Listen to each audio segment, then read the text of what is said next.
Hey everyone, welcome to this explainer. Look, if you're staring down a major English exam, you probably already know the basic story of Amir and Hassan, right? So today, we're totally bypassing the basic plot summary. Instead, we're going to dig into the deep narrative architecture of Khalid Hosseini's The Kite Runner. We're going to pull out the exact textual evidence, the thematic arguments, and those key structural insights you need to absolutely crush your essays. So let's dive right in. We're going to frame our entire analysis around a core essay question you are super likely to encounter. How does Khaled Hosseini construct the themes of inherited sin, class divide, and redemption?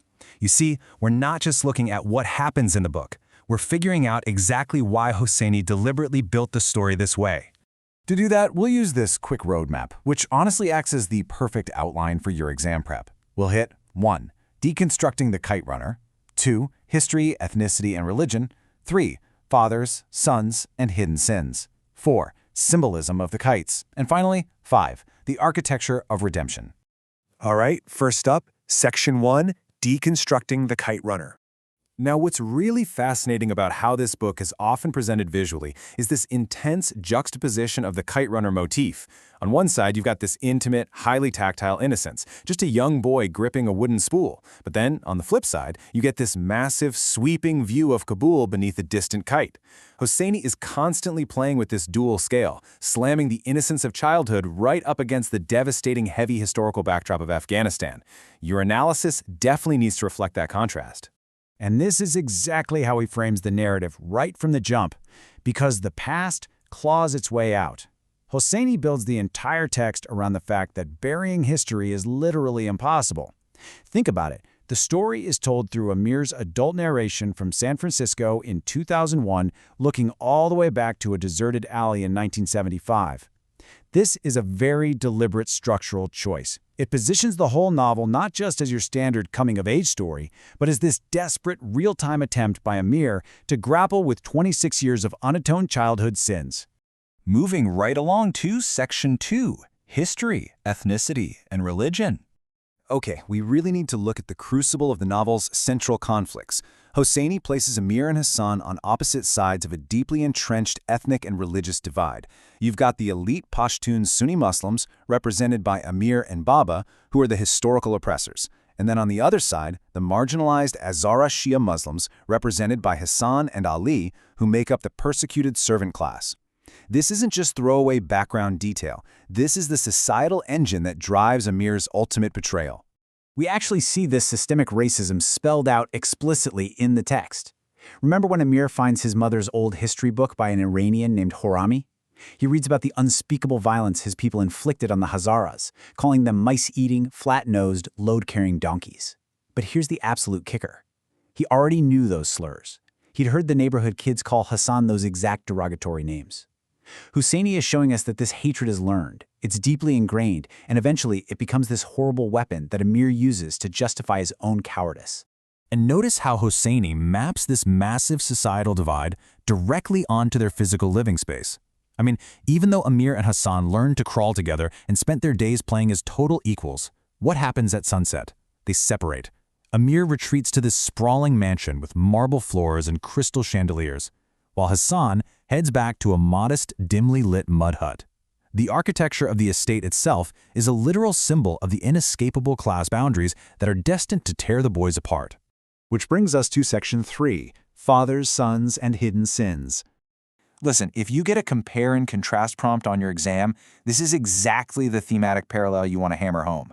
How does Hosseini use the dual betrayals of Amir and Baba to explore the concept of inherited sin? When you really break down the parallels, you realize Amir and his father are perfectly mirrored constructs. Think about it for a second. Both men betrayed the deeply loyal Hazara servants who loved them, servants who would have quite literally given their lives for them. Baba betrayed his best friend Ali by secretly fathering Hassan, and then Amir betrayed his best friend Hassan by abandoning him in the alley and framing him just to force him away. It is the ultimate tragic cycle of inherited sin. So the crucial point here is how this hypocrisy is framed by culture. Baba is constantly preaching about Nang and Namuz, honor, and pride, right? The fundamental tenets of Pashtun men. Yet, behind closed doors, he completely violates his own cultural definitions of honor. Hosseini uses Baba's secret to brilliantly expose the deep hypocrisy of the Afghan elite, who demand total, unwavering devotion from their servants while operating entirely above the moral laws they preach to others. This leads us to what might be the most important quote in the entire book. There is only one sin, and that is theft. When you tell a lie, you steal someone's right to the truth. Baba tells young Amir that all sins are basically variations of theft. But by later revealing that Baba himself was a massive thief of truth, Hosseini forces Amir, and us as readers, to realize a heartbreaking truth. Amir's desperate, lifelong, and totally destructive quest for his father's approval was built on a foundational lie. Baba wasn't distant just because he was disappointed in Amir. He was distant because Amir was a living, breathing reminder of his own hidden guilt. All right, let's shift gears to Section 4, Symbolism of the Kites. While kites traditionally represent childhood freedom and pure joy, Hosseini brilliantly subverts that expectation. In the text, Amir explicitly states that fighting kites in Kabul was a little like going to war. It's not just a game. It's this aggressive, hyper-competitive arena where the rigid social hierarchies of the ground are momentarily suspended up in the sky, but with devastatingly real consequences once the kites fall.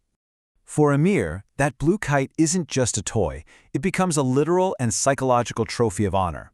He genuinely believes that retrieving that last fallen kite is the absolute only way to prove he's a worthy son. In his mind, presenting this trophy to Baba is the only currency that will buy his father's love, and finally, pardon him for the lingering guilt he feels over killing his mother in childbirth. That intense psychological pressure, that's exactly what paralyzes his morality in the alley. And on the other side of that kite string is Hassan. His haunting vow for you 1,000 times over, as he runs that last blue kite, symbolizes his absolute, tragic devotion. It is a pure, unshakable loyalty that Amir fatally exploits. Think of the contrast. Hassan is willing to sacrifice himself for the kite just to make Amir happy, whereas Amir is willing to sacrifice Hassan to secure his father's love through cowardly silence. Finally, we reach Section 5, the Architecture of Redemption. As you draft the conclusions for your exam essays, this is the big analytical question you really need to wrestle with. Is Amir's ultimate redemption truly earned, or is it merely an illusion of closure? Does Hosseini intend for us to believe Amir is fully absolved, or is he showing us that the scars of betrayal are simply permanent?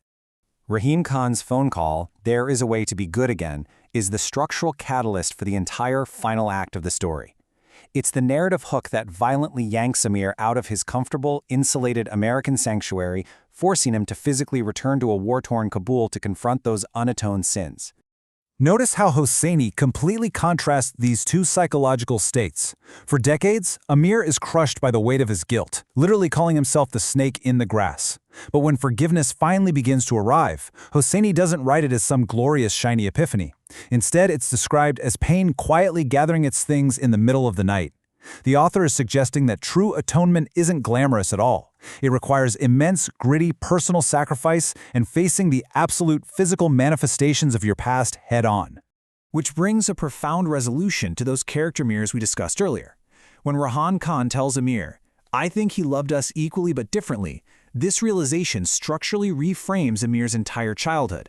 It proves that Amir's intense, lifelong jealousy of Hassan was a deeply tragic irony.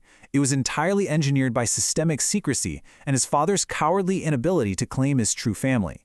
So I'll leave you with this final, provocative thought to really anchor your exam essays. If history and religion are not easy to overcome, does Amir's journey truly break the cycle of betrayal, or is he forever trapped by the ghosts of Kabul? Think about the very ending. Amir is now running the kite for Sohrab, repeating Hassan's exact words. Has he actually broken the cycle? Or is he just echoing the ghosts of the past? Formulate your own argument, back it up with the structural points we covered today, and you are going to absolutely crush your exam. Thanks so much for joining this explainer. Keep analyzing deeply, and best of luck.